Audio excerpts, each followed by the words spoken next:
Me conheces, sabes tudo que eu preciso antes mesmo de falar.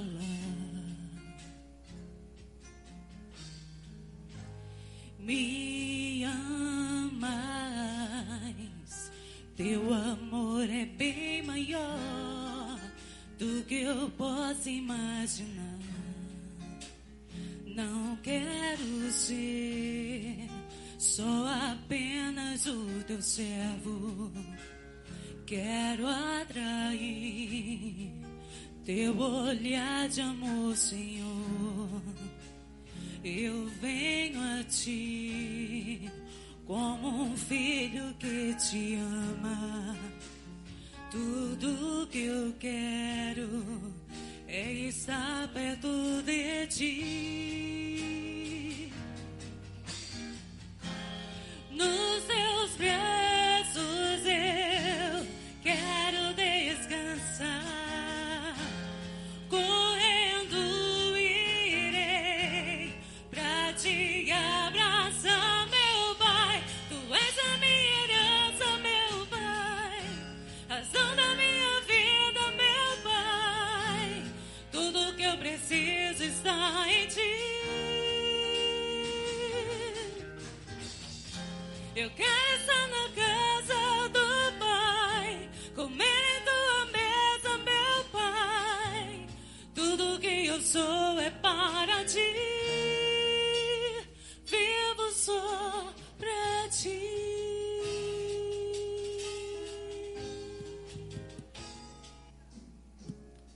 Ei, louvado seja Deus.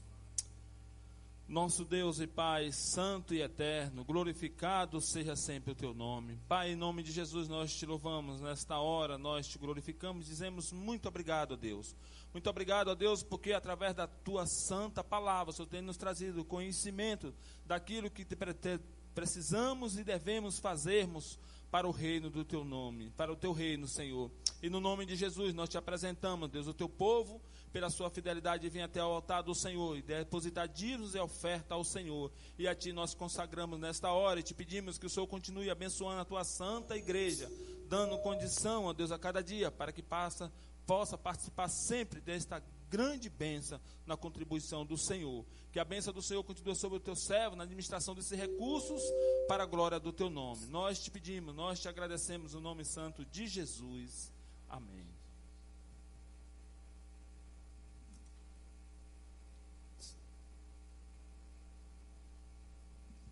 Glória a Deus. Que a graça, a paz, o amor de Deus esteja em cada coração. Amém? É bom estarmos juntos. E é muito bom também ver Manuelito de volta. Segundo ele está se sentindo nu, né? Porque está sem bigode, né? Mas é bom vê-lo jovem assim. Louvamos a Deus, viu, pela sua vida. Nos deixou preocupados, viu? Nos deixou preocupados, mas Deus é fiel.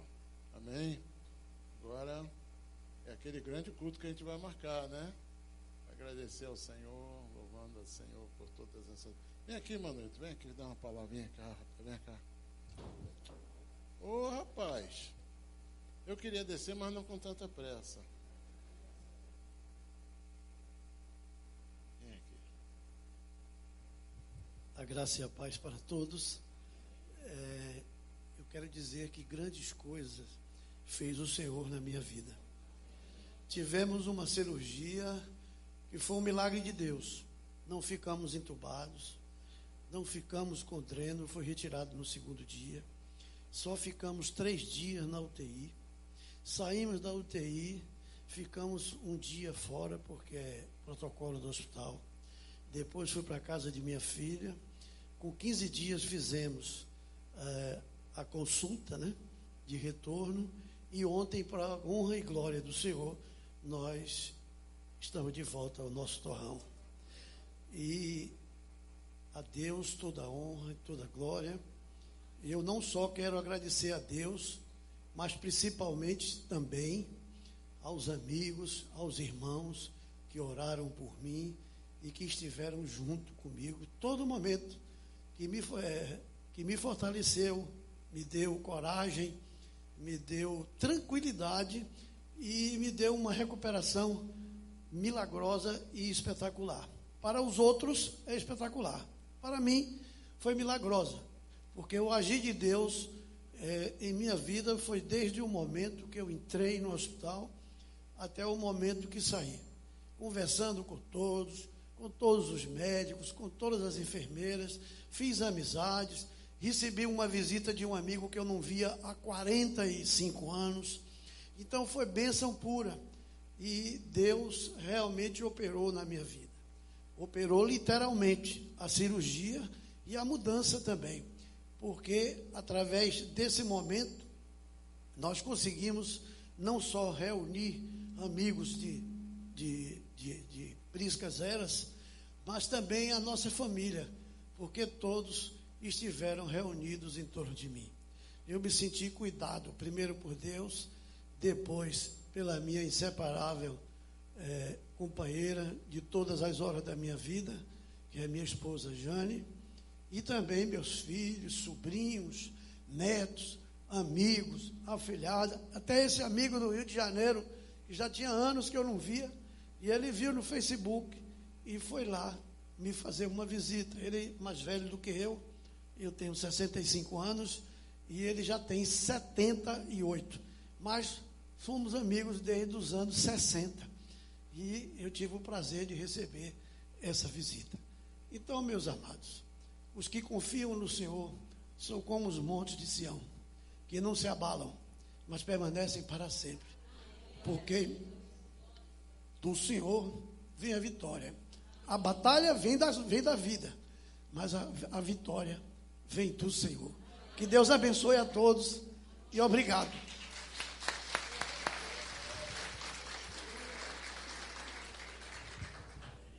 Glória a Deus. Muito bom. Muito bom.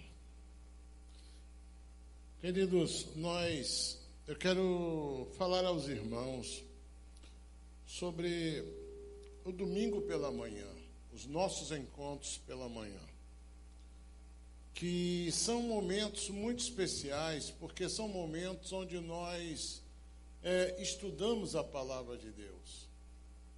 Cada culto ele tem a sua característica, cada culto tem a sua finalidade, cada culto ele tem a sua propriedade. É como a comida que você prepara na sua casa. Você procura os ingredientes que vão completar todas as áreas necessárias, todas as vitaminas necessárias para uma saúde. Da mesma forma, a igreja tem na segunda-feira o seu culto de oração. Nós oramos em todos os cultos, mas nós temos um culto para nós nos reunirmos aqui para orarmos juntos, em nome de Jesus. Nós temos na quarta-feira o culto da família, sempre uma palavra de fé, de edificação, de fortalecimento, de esperança. Domingo de manhã é o momento que nós estudamos a palavra de Deus. E nós estamos, nesses dias, estudando 2 Timóteo. Nós estamos estudando as cartas de Paulo. Queridos, é extremamente importante nós sermos ministrados pelas doutrinas bíblicas da palavra do Senhor, conhecendo a verdade e sendo tratado pela palavra, pelo agir de Deus. E, infelizmente, domingo de manhã nós sofremos de uma frequência acanhada. E isso por quê? Não sei, e também isso aí cabe a cada um. Mas eu quero te dizer uma coisa, que isso faz falta na sua vida. A Bíblia diz: conhecereis a verdade, ela vos libertará, que o povo muitas vezes se perde por causa da falta de conhecimento. A palavra de domingo de manhã, o nosso estudo, é um discipulado, é um momento de formação, é um momento de instrução, é um momento onde nós ministramos palavras que são base para a nossa estrutura, para a nossa vida espiritual. Então é extremamente importante. E eu lamento muitas vezes não vermos todos os irmãos que poderiam estar. Às vezes, eu confesso a você que eu vejo pessoas passando por situações e vejo o quanto tem feito falta, porque muitas vezes eu não vejo as pessoas aqui e às vezes elas estão tropeçando naquilo que não conhecem, que não sabem e não estão se fortalecendo. Por quê? Quando está chovendo é chuva, quando está sol é sol, quando está inverno é o frio. Cada hora é uma coisa. E a gente, irmãos, qual é o tempo de Deus? Qual é a hora de Deus na nossa vida? Onde está a nossa oferta, o nosso sacrifício? Onde é que 2 horas vão fazer tanta falta assim à nossa vida? Vai atrapalhar tanto assim o seu sono? Dá a Deus o que é de Deus, irmãos. E a César o que é de César. E esse César não são somente as outras pessoas, mas a você, ou seja, é os homens. Então, e você faz parte disso. Então, você tem que negar a si mesmo, seguir a cruz e servir ao Senhor. Não é uma questão de você dar a mim, fazer presença na igreja, não, irmãos. Nós fomos chamados, a nossa obra, nós fomos todos chamados para o quê? Para adorar a Deus, para servir na presença do Senhor, para ministrarmos como igreja na presença do Senhor. E isso é importante para a nossa vida. E nós deixamos com Deus isso, deixamos a desejar, deixamos essa lacuna. Eu queria colocar no seu coração o peso da palavra de Deus, para que você avalie, para que você pense se realmente está valendo a pena trocar este momento por um outro momento qualquer, em qualquer outro lugar, ou pelo nada, ou simplesmente para não estar. Queridos, nós, na nossa natureza humana, nós temos muita facilidade de nós nos acomodarmos, de nós nos condicionarmos às situações. E quando nós nos condicionamos, muitas vezes é difícil sair do costumeiro, do hábito. E quando a gente se habitua a não vir, é como quando você se habitua a ir. Quando você se habitua a vir, você não consegue ficar sem vir. Mas quando você se habitua a não vir, é difícil para você. E isso você precisa vencer. Você precisa dar a Deus este lugar na sua vida. Você precisa buscar ao Senhor enquanto se pode achar, enquanto você tem tempo, enquanto há oportunidade. E falando sobre essas coisas, eu até disse, eu não vou mais postar o áudio do culto do domingo pela manhã. Não vou mais postar. Porque eu creio que há também uma falta de interesse e também, muitas vezes, acredito que nem ouçam. Então, eu quero que quem quer, me peça. E interessante, tive 2 pedidos. Um da Alemanha e outro de São Paulo. Da irmã Rosa e do irmão Ricardo. Ninguém daqui pediu. Que falta de interesse, é uma vergonha, gente. A gente não se interessar pela palavra. E o que nós temos falado são coisas muito importantes, para que a nossa vida se estabeleça sobre os fundamentos da palavra. Então, em nome de Jesus, me permita de falar como pastor que te ama, para que você cresça e para que você seja abençoado por Deus. Amém? Eu não estou pedindo para você me dizer, pastor, você quer? Não me diga nada, porque você não tem que dizer nada para mim, Deus sabe. Amém? Então, é importante, assim como o culto de oração. Quem é que não precisa de oração? Todos nós precisamos das orações. Todos nós precisamos exercer esse ministério da igreja de orar, de estarmos orando juntos. Então, amanhã estaremos aqui às 19h30 no nosso culto de oração. E assim, consequentemente, não deixe que a sua vida dê lugar a outras coisas, mas dê prioridade a Deus. Amém? Muito bem, abra a sua Bíblia comigo. No livro de João, capítulo de número 8, tem um eco aí. 1 João, capítulo de número 8.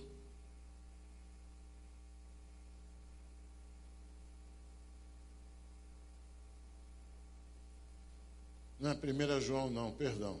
Evangelho de João. João, capítulo 8. Vamos ficar de pé para lermos a palavra do nosso Deus.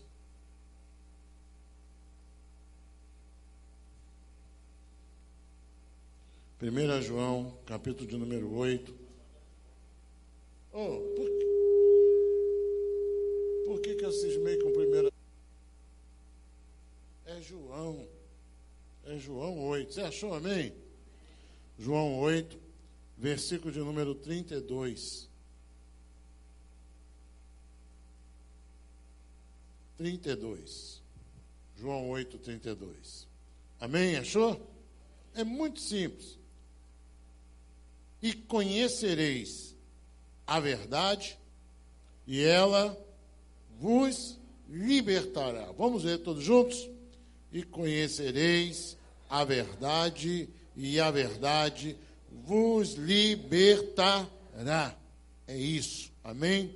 Feche seus olhos. Pai amado, em nome de Jesus, nós nos colocamos diante de Ti, da Tua palavra, e pedimos, ó Deus, que o Teu doce e Santo Espírito fale profundamente aos nossos corações, promovendo o mover, a obra que o Senhor tem para realizar em nossas vidas através do Teu Espírito Santo, da Tua palavra. Ela é como espada aguda, ela é o instrumento usado por Ti, Senhor, que penetra até a divisão da alma e do espírito, Pai. Ela penetra as áreas mais íntimas e profundas do nosso ser, operando no poder do Teu Espírito. Portanto, meu Pai, que assim sejamos, ó Deus, ministrados, abençoados, tocados, ó Deus, pelo poder que emana da Tua presença neste lugar. Abençoa cada um de nós, cada coração, cada vida, cada irmão, cada irmã, e que a bênção do Senhor seja com todos, em nome de Jesus. E o povo de Deus diga amém. Amém. Podem sentar.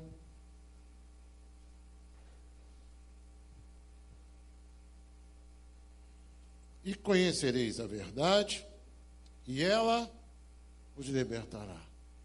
Eu quero falar a você nesta noite sobre o tema a verdade que liberta. A palavra de Deus, a verdade de Deus.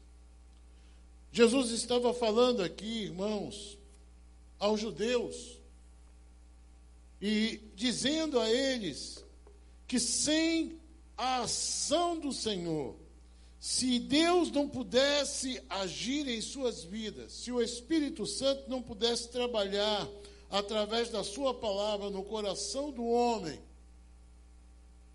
se Deus não puder operar no coração do homem, o homem é um ser condenado. O fato de existir uma verdade, o fato do Senhor, através do Evangelho, em muitos momentos, como por exemplo em João diz que Jesus disse o quê? Eu sou o caminho, eu sou a verdade, eu sou a vida. Ele é caminho, ele é verdade, ele é a vida. Então ele é a verdade. Quem é a verdade? Cristo é a verdade. O fato de existir a verdade, o fato de ser declarada a existência de uma verdade, nos traz um outro entendimento, que há uma mentira. Há uma grande mentira. O mundo está afundado na mentira. A humanidade, ela está afundada em uma mentira. E no verso 34, ele deixa claro isso. Nós lemos o 32, vamos ler o 33 e o 34 para o entendimento. Vamos lá, como é que diz? Responderam-lhe: somos descendência de Abraão, e jamais fomos escravos de alguém. Como dizes tu, sereis livres? Ou seja, eles estavam dizendo, nós não estamos entendendo, porque nós não somos escravos. Nós não precisamos ser libertos, nós somos livres. Essa é a ideia do homem. O homem acha que ele é livre. O homem acha que ele está livre. O homem acha que ele não está preso a nada. O homem acha que ele não tem um senhorio sobre a sua vida. Ele não percebe, ele não entende. Assim como eles não entendiam. Versículo 34, agora você leia comigo. Replicou-lhe quem? Jesus. Em verdade, eu vos digo, todo o que comete pecado é escravo do pecado. Então Jesus declarou a eles, olha, todos que cometem pecados, o quê? É o quê? É escravo do pecado. E quem é que comete pecado? Vamos mudar a pergunta. Quem não comete pecados? Quem não peca? Nós pecamos. Nós somos as pessoas que pecam. E o que é pecado? É a transgressão contra Deus. É a violência contra Deus. É ir na direção oposta contrária a Deus. É desobedecer a Deus, é desonrar a Deus, é não tê-lo na sua vida como Senhor. Então, o homem, ele já nasce com o quê? Com a essência do pecado. O homem nasce com a essência do pecado e ele começa a ver o mundo, descobre o mundo, e para ele o mundo é tudo isso aí que ele vai encontrando e ele vai gostando, mas existe uma verdade, que este mundo é uma mentira. Porque nós somos como quem entra na viagem no meio do caminho. Há um trem que segue uma viagem e a gente nasce e entra nesse trem. A gente pega a viagem no meio do caminho. Só que existe uma coisa. As pessoas estão pensando que estão indo para um lugar, mas é mentira. Esse trem não vai para onde as pessoas pensam. Esse trem não vai para a felicidade. Esse trem não vai levar ninguém para uma vida melhor. Há uma mentira que esse trem, em determinado momento, ele vai despencar, ele vai cair e todos vão morrer. E o que está sendo pregado nesse trem, o que está sendo anunciado é o quê? Que há um plano em ação para salvar aqueles que querem a salvação, aqueles que não querem ir para aquele destino final, mas aqueles que querem a salvação. O mundo e suas mentiras e suas fachadas, as pessoas veem nesse mundo, nos prazeres, nas suas ofertas, nas suas situações que se apresentam, como sendo o mundo que se realiza, que é a felicidade. As pessoas estão em busca da felicidade e de viver. Alguns pensam que vão viver e quando acabar, vai ficar tudo para aí, eu não quero nem saber, eu vou desaparecer, eu não vou sentir nada. Mentira! O seu corpo vai morrer, mas a sua alma seguirá para um destino. É uma mentira. Que você vai morrer, mas você vai voltar no corpo de outro. Mentira! Que morreu, acabou. Mentira!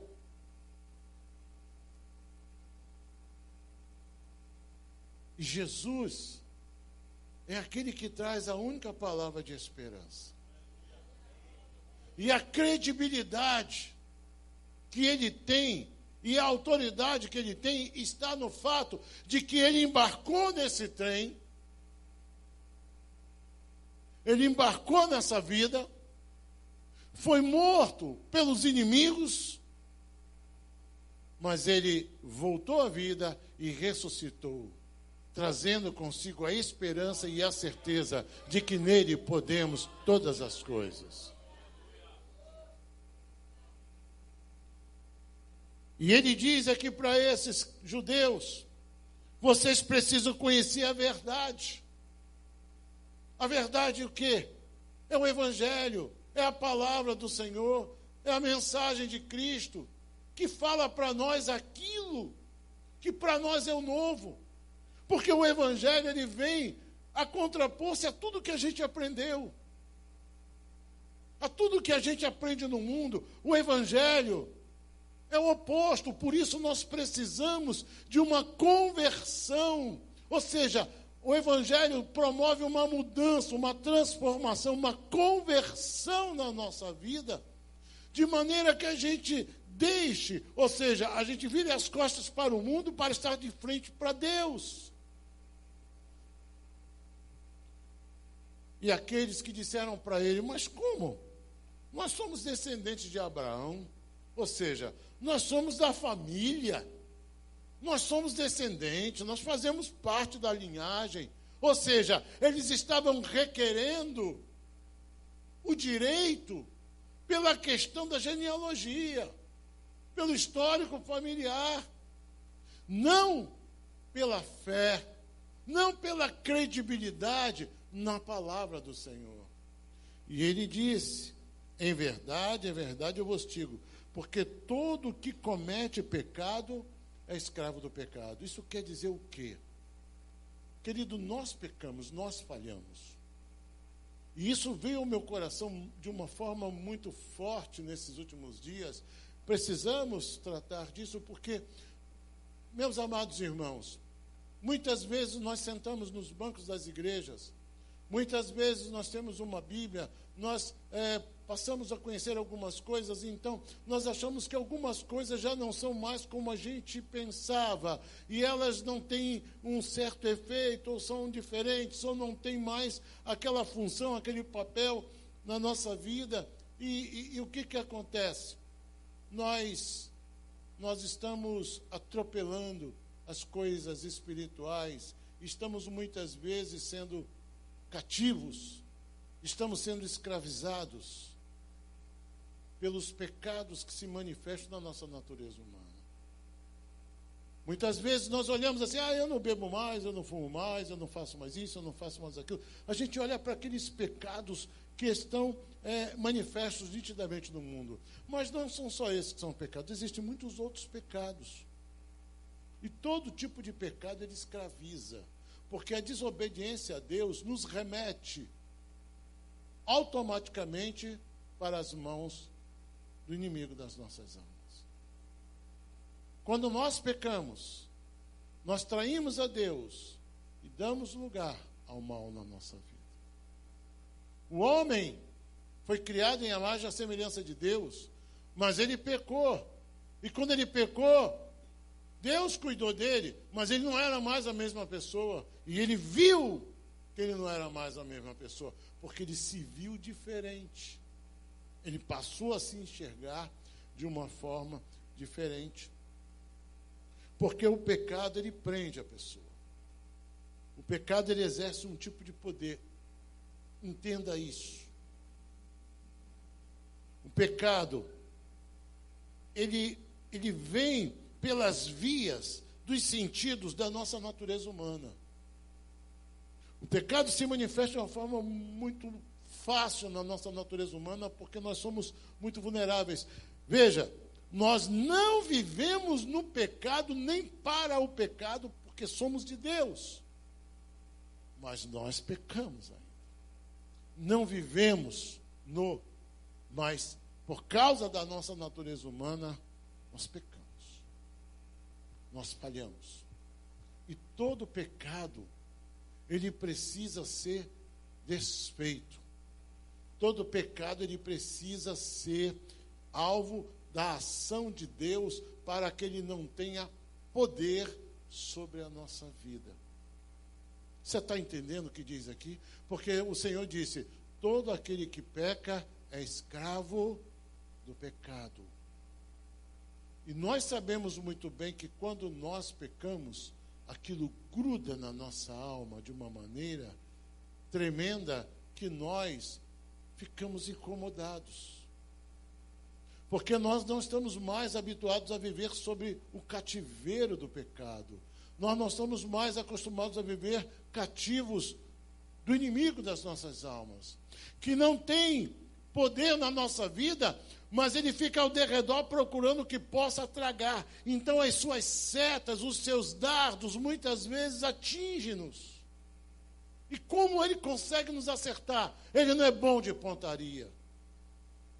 Ele nos acerta quando nós nos colocamos na frente dele e deixamos-nos ser atingidos, quando nós permitimos que o pecado tenha lugar na nossa vida. Então, meus amados irmãos, por isso todo pecado, toda ação contrária a Deus, deixa o homem sujeito à escravidão, deixa o homem preso à ação pegajosa desse pecado, que essa noite, para nosso entendimento, eu estou trazendo como título da mensagem, cadeias invisíveis.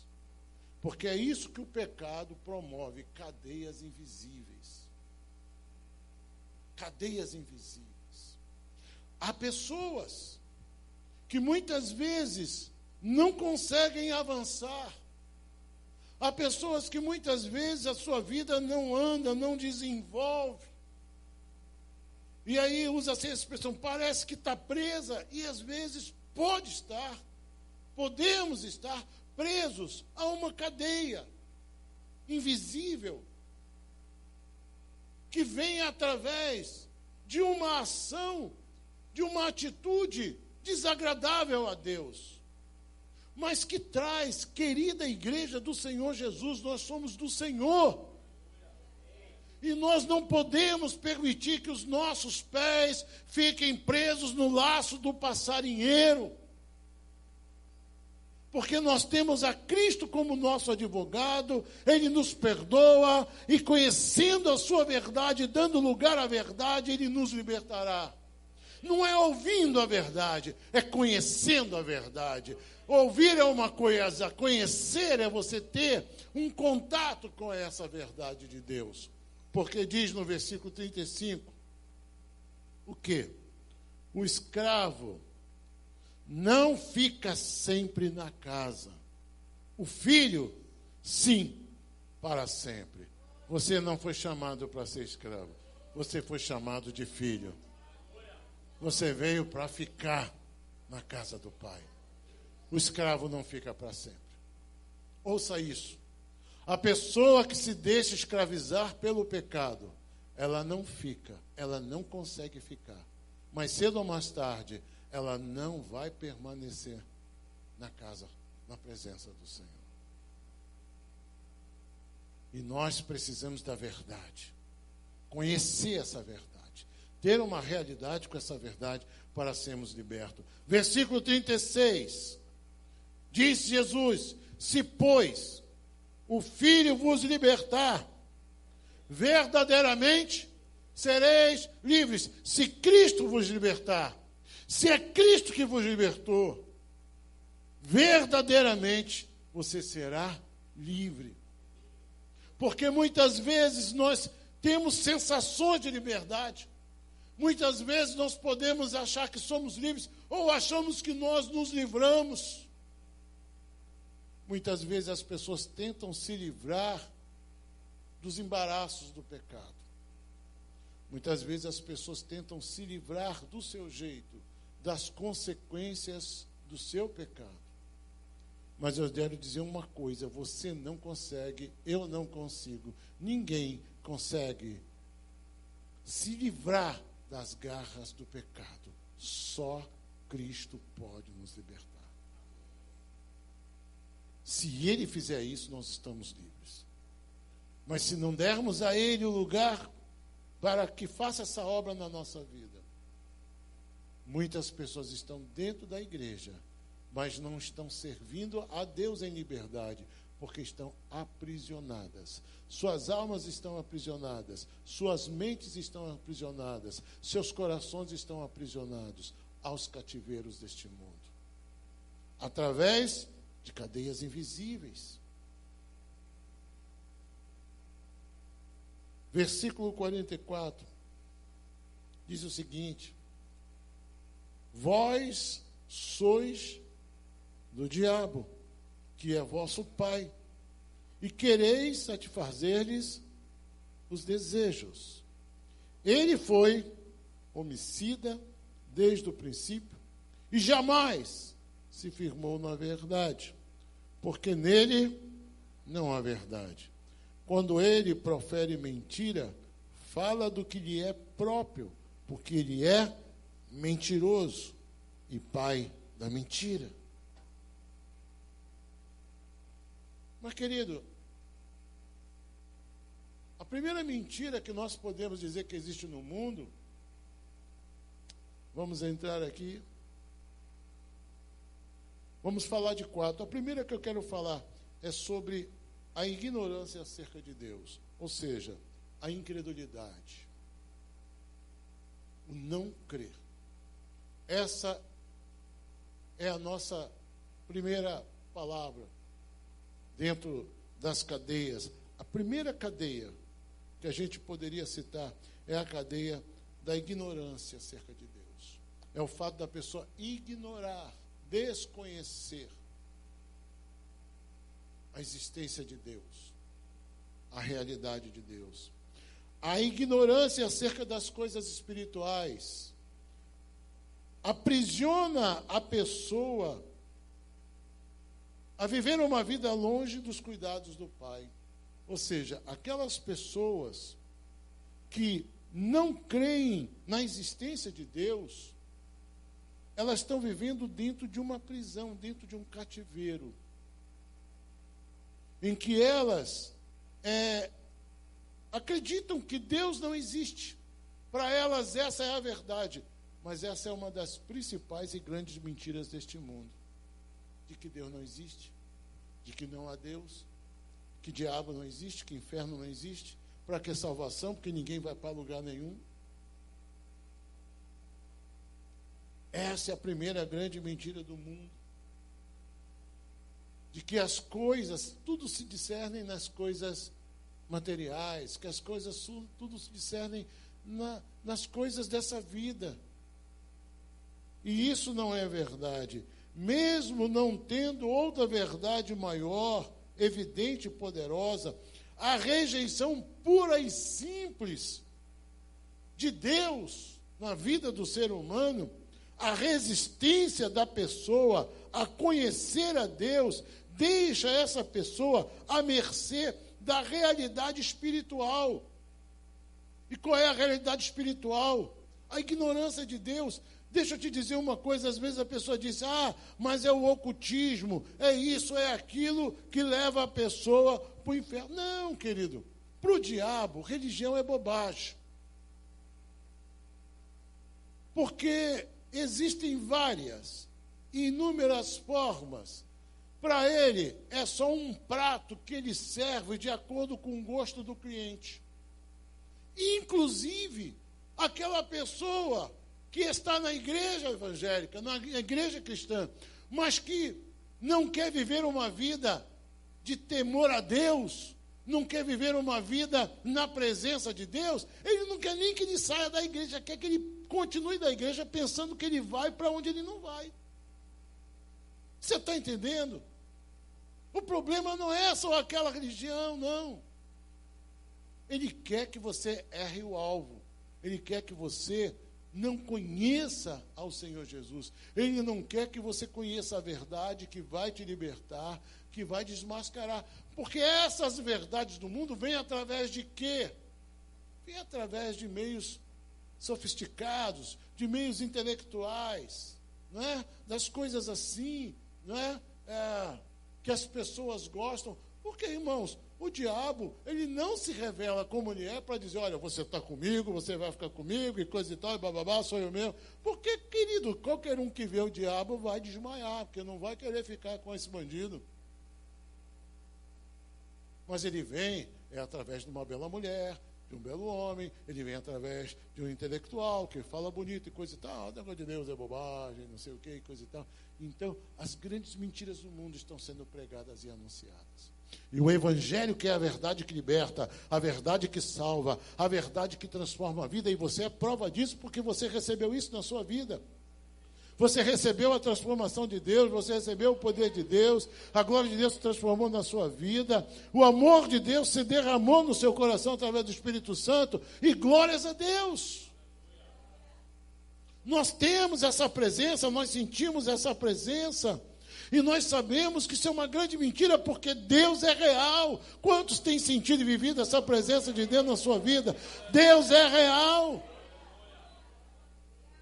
Mas a incredulidade é uma cadeia. Gente, eu sei que todos aqui já tiveram experiência de tentar falar do Senhor para alguém que não crê. Chega a dar agonia, fala sério. Não é verdade?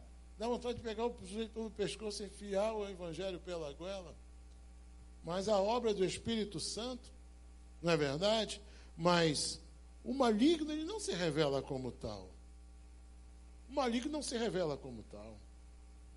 Eu me lembro do irmão, uma situação bem interessante. Ele vivia lá no bar, perto da igreja, e ele ia com a esposa dele, mais coisa e tal, aquela coisa assim, até que um dia ele se converteu, até que um dia ele se batizou, e se tornou uma pessoa temente a Deus, passou a ser uma nova criatura. E ele viveu a vida dele toda no lar da sua família, dos seus pais, lá na terra dos seus pais, e toda a sua família era envolvida com um tipo de ocultismo. Mas ele dizia para mim, pastor, eu nunca me identifiquei com aquilo, nunca liguei para aquilo, para mim aquilo é bobagem. Na verdade, tudo era bobagem, aquilo, isso, mas hoje eu creio em Jesus. E ele foi visitar essa família dele. E quando ele voltou, ele me procurou para conversar comigo. Ele voltou, o que houve? E ele disse para mim, pastor, que noite de terror eu passei. Porque as coisas horríveis que eu vi naquela casa, no quarto onde eu dormi a minha vida toda, falei, não é possível que aquilo tudo existia, estava lá e eu nunca havia visto. Foi claro, meu amigo. Ele não queria que você fosse de lá, ele não estava preocupado se você saísse de lá, ele queria que você fosse isso que você era, nada. Que você fosse para o inferno e sem religião, sem nada. Mas hoje você conhece a Cristo. E Deus te permitiu ver para que você saiba de onde Ele te tirou. É isso. Você está entendendo? Porque Ele nunca vai se revelar como Ele é. Por quê? A Bíblia, o próprio Senhor disse que Ele é mentiroso. Tudo que Ele faz, tudo que Ele fala é mentira. Seus sinais, suas obras, suas coisas e tais, mentira. Porque nele não há verdade. Ele é o pai da mentira. Então, a primeira grande cadeia invisível que existe no mundo é a cadeia da ignorância, da incredulidade, da inexistência de fé. Segunda grande cadeia são cadeias feitas por pecados verbais. Pecados verbais. Repita comigo. Cadeias invisíveis, promovidas por pecados verbais. Ou seja, aquilo que é proferido, aquilo que sai através da nossa... Primeira coisa que está evidente aqui é a mentira. Ele disse, o pai da mentira é o diabo. Mentiu, seja grande ou pequena, estreita ou larga, comprida ou curta, quem é o paizinho? A mentira é do diabo. Olha, pastor, não é uma mentira. Não tenta dar um jeito. Não tenta dar um jeito. A mentira é do diabo. E essa é uma grande cadeia. A pessoa que mente, ela fica presa àquela mentira. Agora ela tem que fazer tudo para esconder aquela mentira. E aí ela vai ter que, de repente, às vezes, começar a inventar uma outra mentira para esconder aquela mentira. E um abismo chama outro abismo. E a pessoa vai descendo ladeira abaixo. Uma coisa que era assim, memória, você que está... Não era eu, não. Eu estava na casa do Ronildo. Escapei. Aí, Nildo, pastor Paulo esteve aqui. Não, aqui não. Pastor, Nildo, você tem... Não, rapaz, você não entendeu. Aí eu digo também, eu falei, Josenildo. A mentira chama outra mentira. E a pessoa vai ficando embaraçada. Eu diria que esses 4 pontos que eu vou falar, que eu estou falando, falei da ignorância, da incredulidade, e agora dos pecados verbais, eu diria até que não são nem cadeias, são prisões de segurança máxima, com várias cadeias lá dentro. Porque são ramificações, né? Então, a mentira é uma delas, porque eu estou falando de quê? Dos pecados que são cometidos através da boca, da fala, da língua. Amém? No versículo 44, ele deixou isso muito bem claro. Vós sois do diabo. Isso é muito forte. Que é vosso pai, e quereis satisfazer-lhes os desejos. Ou seja, o fazer a vontade da carne é você satisfazer os desejos daquele que é o mentor de todas as coisas. Ele foi homicida desde o princípio e jamais se firmou na verdade, porque nele não há verdade. Deixa eu lhe dizer uma coisa. A palavra de Deus diz que esse mundo jaz em quem? Então, as coisas do mundo têm o toque do diabo. Por isso a gente tem que se afastar. Porque a gente perde o controle da situação. Veja bem, 1 João capítulo 5, versículo 18 e 19. Me ajuda, Ronildo? É por isso que eu estava falando toda hora em 1 João. Porque esse 1 João estava muito forte. 1 João, versículo de apoio. 1 João, capítulo 5, versículo 18 e 19. Amém? Você está entendendo, amém? Está muito silencioso, estou te incomodando, estou te chateando, vai acabar já o culto, calma. 1 João 5, 18. Olha o que diz aqui a Bíblia. Sabemos que todo aquele que é nascido de Deus não vive em pecado. Ele peca, porque ele é falho, mas ele não vive. E se pecarmos, nós temos um advogado que intercede por nós. Amém? Antes, aquele que nasceu de Deus o guarda, e o maligno não lhe toca. Porque quando nós pecamos, nós damos legalidade para o maligno. Sabia disso? Anota aí. Quando nós pecamos, desagradamos a Deus, nós damos legalidade para o maligno. E aí ele toca. E aí ele fere. São as setas, são os dardos, são as coisas que muitas vezes nos atingem. Versículo 19. Sabemos que somos de Deus e que o mundo inteiro... Não precisa nem pregar, está claro. O mundo inteiro jaz no maligno. Os pecados verbais, são os pecados chamados de maledicência. Que são o quê, por exemplo? Maledicência, que é sinônimo de quê? Calúnia, detratação, difamação, ultraje, murmuração, fofoca, má língua. Vocês estão assustados, vocês nunca ouviram falar sobre isso, mas em outras cidades isso existe. Maldizer. A palavra maldizer é que dá origem à palavra maldição, que é o mal que se instala, que encontra pouso.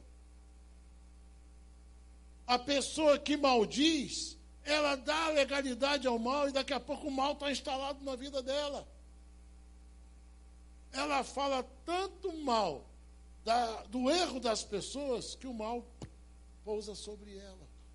Pense nisso. Cadeias invisíveis, as pessoas ficam presas às palavras. As pessoas ficam presas ao que dizem.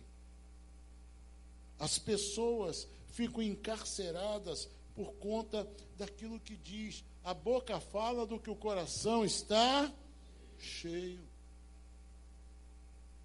A palavra de Deus também diz que nós devemos guardar a nossa língua, que é melhor calar do que falar. Queridos, acredite, uma palavra de maldição, uma palavra maldita, às vezes as pessoas dão lugar nos seus lábios a palavras tão pesadas, palavrões, palavras chulas, palavras de degradação, palavras de cunho assim, tão pesado espiritualmente. Ô inferno, fala do céu, vai falar do inferno por quê? Esse menino é um capeta, olha só.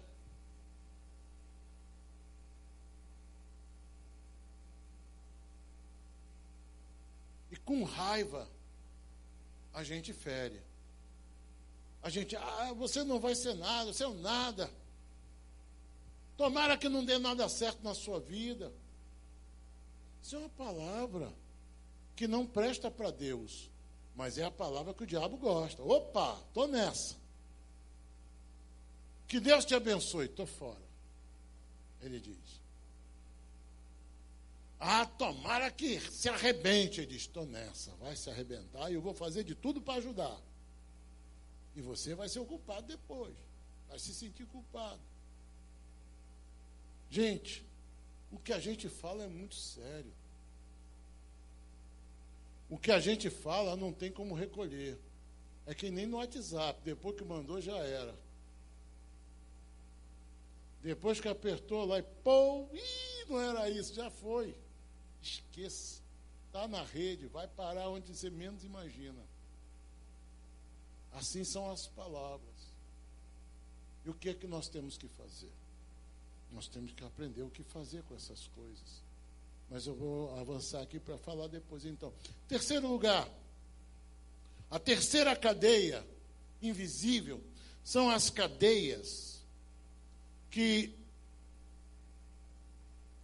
acontecem a partir da imoralidade do corpo. 1 Coríntios capítulo 6, me ajude, Ronildo. 1 Coríntios capítulo 6, versículo 18, 19 e 20. As cadeias do corpo. Ou seja, os pecados que se manifestam no corpo. Através do corpo, né? Às vezes a gente ouve muito, Deus quer o coração. O resto está por conta do diabo. Não. Amém? 1 Coríntios 6, 18, o que é que diz? Fugir da impureza.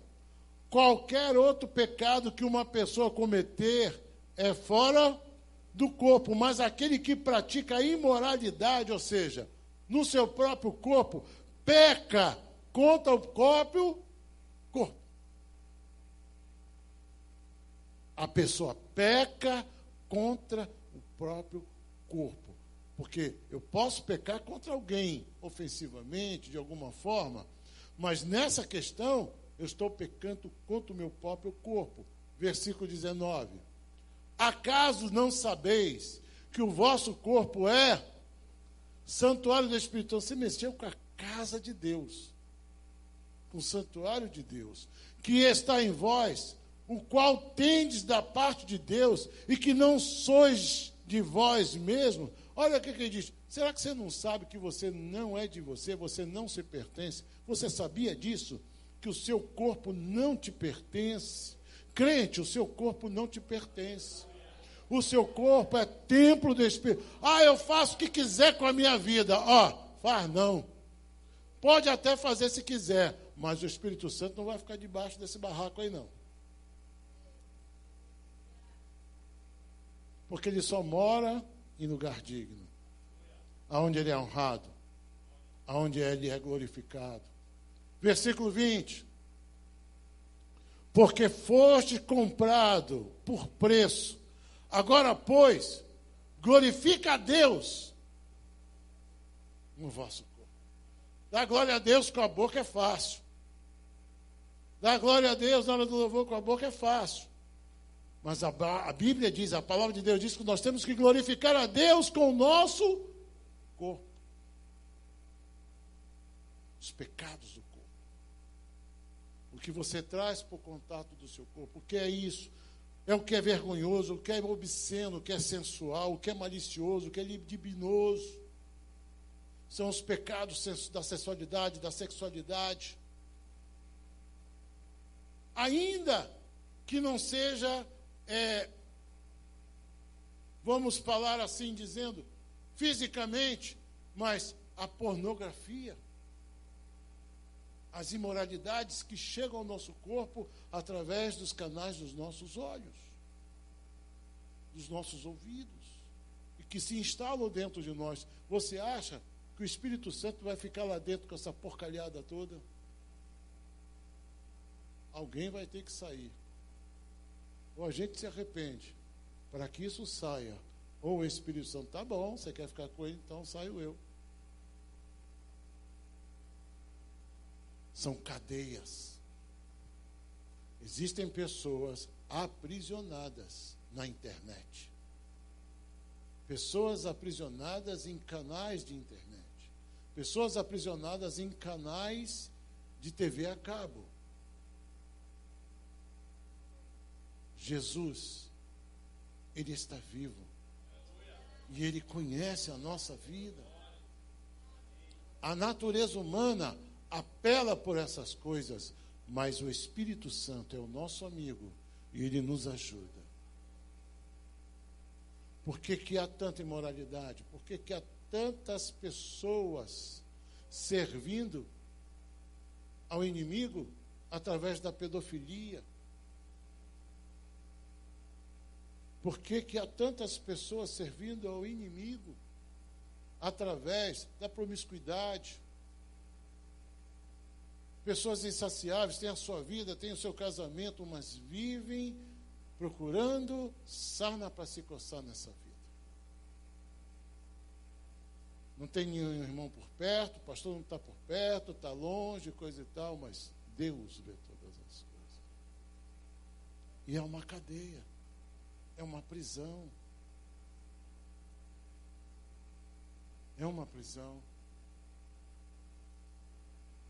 Eu me lembro de uma pessoa, ele não era, inclusive não era da nossa igreja, mas encontrei com ele numa noite e ele veio conversar comigo, que ele havia feito um ato de traição no seu casamento. E a pessoa com quem ele se deitou, na hora que ele estava com ela, o diabo tomou o corpo da pessoa e disse assim: agora você é meu. Esperei por esse momento para tomar posse da sua alma, agora você é meu. Ele estava desesperado pela rua. Querido, são cadeias, prisões, em que o inimigo coloca ali as suas armadilhas para aprisionar. Finalmente, quarta, são as prisões, são as cadeias invisíveis da alma. São as coisas que se instalam na alma. Não é no corpo, agora eu estou falando da alma. São aquelas coisas que se instalam dentro da alma e que trazem cadeias, como, por exemplo, as amarguras.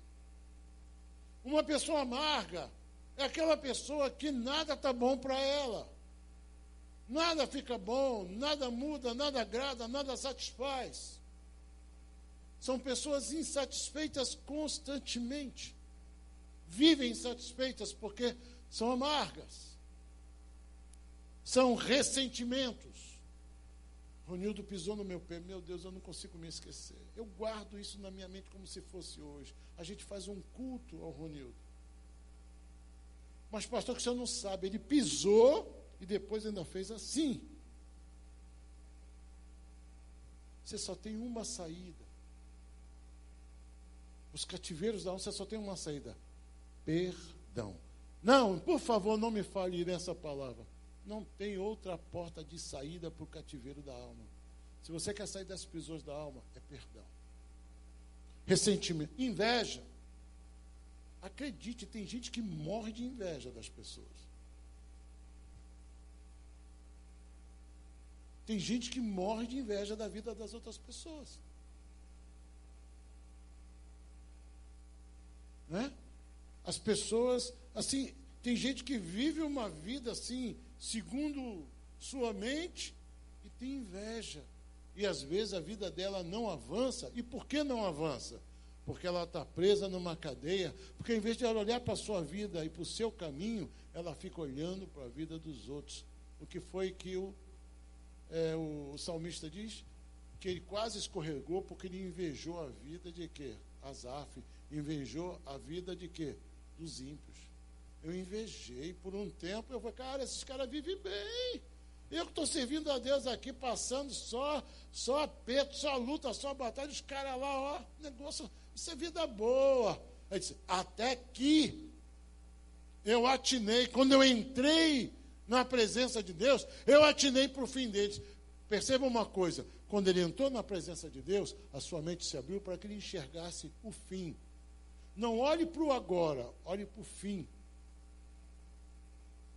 Olhe como é que tem terminado a vida dessas pessoas. Soberba, a soberba, sentimentos de vingança. E crente tem uma forma sutil de cultivar a vingança de uma forma santa. Que ele diz assim, eu estou entregando ele na mão de Deus. Esse entregar na mão de Deus, eu quero ver Deus torturá-lo. Eu tenho uma notícia muito triste para te dar. Se essa pessoa tiver que passar por alguma coisa, Deus não vai deixar você ver. Que é para você não se sentir vingado. Porque Deus não vinga ninguém. Deus não está nem aí para o teu sentimento de vingança. Para você só tem uma porta, que é tristezas profundas. Orgulho. Tem gente que está sofrendo porque está preso em orgulho. Tem gente que está perdendo a bênção porque está preso no orgulho. O que vão pensar se eu falar? O que vão pensar de mim? Meu Deus. A preocupação é o que Deus pensa de mim. A questão é o que Deus pensa de mim. Deixa eu te dizer uma última coisa. A falta de aceitação de si mesmo. Você sabia que tem uma infinidade de pessoas que têm dificuldade de se aceitar? Elas não gostam nem muito de se olhar no espelho. E olha que são mais bonitas do que eu. E eu que sou feio, me acho. Tem gente que não se aceita. Eu não gosto do meu jeito, eu não gosto da minha cara, eu não gosto da minha vida, eu não gosto de nada meu. Eu gosto, o Rodrigo é que está bem. Falta de aceitação de si mesmo. Querido, Deus tem nos dado uma vida para ser vivida na presença dEle, e muitas vezes a sua vida, outros olham assim, poxa, queria ter a sua vida, e você não aceita a sua vida. Autopiedade. Já viu gente assim? Lembra de um desenho que tinha? De uma hiena que ficava, ó dia, ó céus, ó azar. Você sai da época do Manuelito, tem muito tempo. Né? Era um bichinho extremamente pessimista. Só vivia reclamando, murmurando, se queixando. Gente, autopiedade é muito triste. A pessoa tem percebido, eu aqui, coitado, eu vivo essa minha vidinha. Hoje é você, tá? Ronildo aqui está bem. Eu estou aqui. Quem dera. Oh, meu Deus. Gente, reconheça a si mesmo como pessoa, seus valores, seus erros, seus defeitos, mas a sua virtude. Amém? Não tenha pena de você não, porque nem Deus tem pena de ninguém. Eu não encontro. Você encontra essa palavra na Bíblia? Não. Deus tem misericórdia, que é extrema consideração. Mas autopiedade, complexos inferiores e superiores. Complexos sociais. Deixa eu terminar com isso. Muitas pessoas presas a esse tipo de cativeiro, complexos sociais, pessoas que têm medo de se relacionar com outras pessoas. Foge de gente, foge de pessoas, foge de amizade. São os complexos sociais, medo de se relacionar, medo de se decepcionar. Não, eu não vou fazer amizade com o Ronildo, porque vai que ele faz como o Zezinho fez uma vez comigo, que eu fiquei muito triste, que me decepcionou. Gente, medo de se decepcionar, medo de ser traído, medo de ouvir não. Não vou nem falar, não vou nem pedir, não vou nem dizer, porque vai que diz não. Não é não só. Vem para o seu irmão, diga para ele, não. A gente tem que aprender a ouvir não. Meu pai fala assim, a gente tem que aprender com não. E olha, isso hoje é muito importante.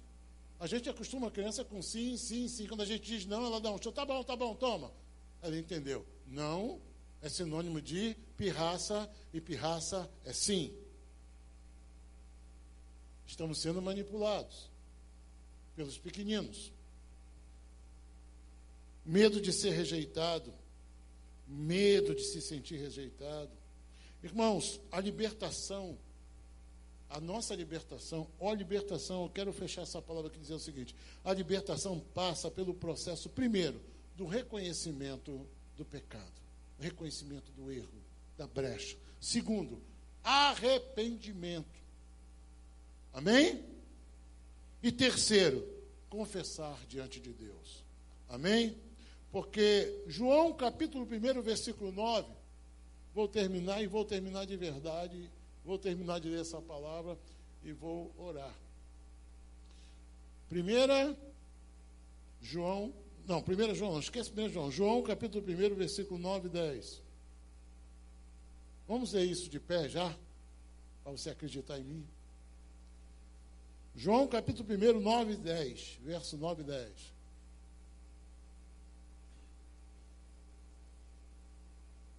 Um dia a gente vai ter aquele igual da televisão, que em vez do Ronildo, a gente passa a mão assim e vai trocando.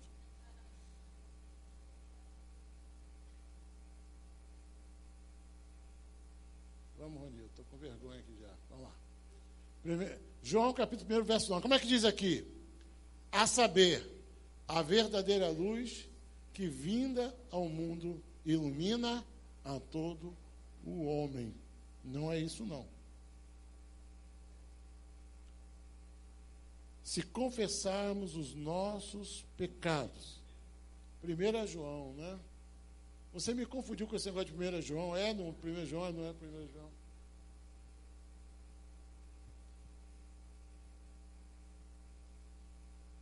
Primeira João. Falta pouco. Vai. Falhou. Ainda vamos ter uma tela igual aquela do pessoal do tempo que vai passando assim.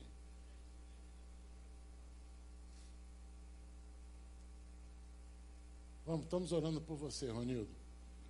1 João, capítulo 1, versículo 9 e 10, diz assim.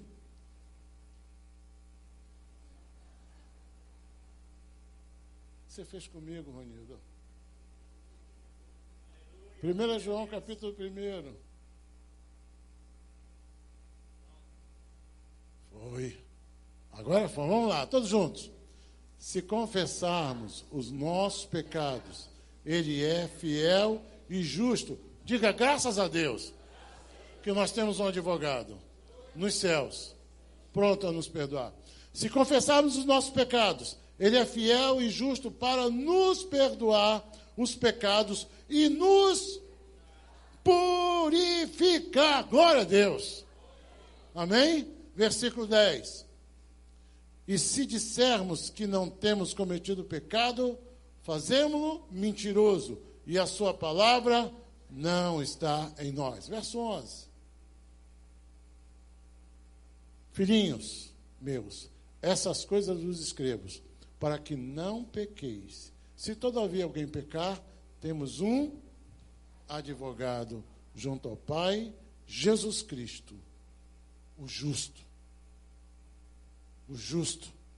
o fiel, o santo, o verdadeiro. Vamos dar as nossas mãos, sem fechar o corredor, mas vamos dar as mãos a quem está conosco no banco. Não fecha o corredor, não. Maravilhoso Deus e Pai. Seu nome é santo, maravilhoso, conselheiro, Deus forte, Pai da eternidade, príncipe da paz.